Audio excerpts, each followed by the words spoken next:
ইসরায়েলের কাছে আরও ৩ জিম্মির মরদেহ হস্তান্তর করেছে ফিলিস্তিনি সশস্ত্র গোষ্ঠী হামাস। গতকাল রবিবার রাতে মরদেহগুলো রেড ক্রসের হাতে তুলে দেয় তারা। আজ সোমবার এক প্রতিবেদনে এ তথ্য জানিয়েছে বিবিসি।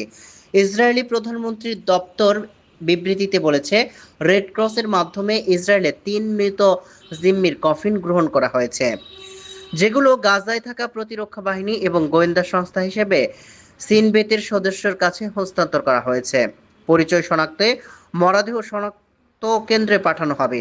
এই জিম্মিদের পরিচয় শনাক্ত হলে যুদ্ধবিরতির পর হামাসের হস্তান্তর করা মরদেহের সংখ্যা ২০ জনে পৌঁছবে। গত মাসে যখন যুদ্ধবিরতি কার্যকর হয় তখন তাদের ২৮ জন জিম্মির মরদেহ ছিল।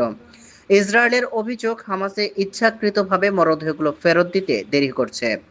কিন্তু সশস্ত্র গোষ্ঠী বলছেন, মরদেহগুলো ধ্বংসস্তূপের নিচে চাপা পড়ায় এগুলো উদ্ধার করতে তাদের সময় লাগছে।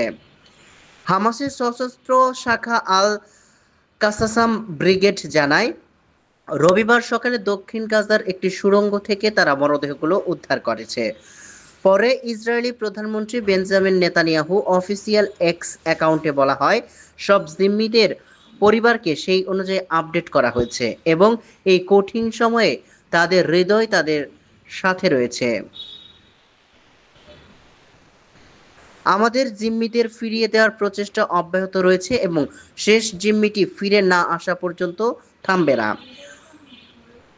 হোস্টেস ও মিসিং ফ্যামিলি ফোরাম গাজা থেকে বাকি সব মৃত জিম্মিকে উদ্ধারের জন্য নেতানিয়াহুকে জরুরিভাবে পদক্ষেপ নেওয়ার জন্য চাপ দিচ্ছে। হামাস ও ইসরায়েল একে অপরের বিরুদ্ধে যুদ্ধবিরতি লঙ্ঘনের অভিযোগ।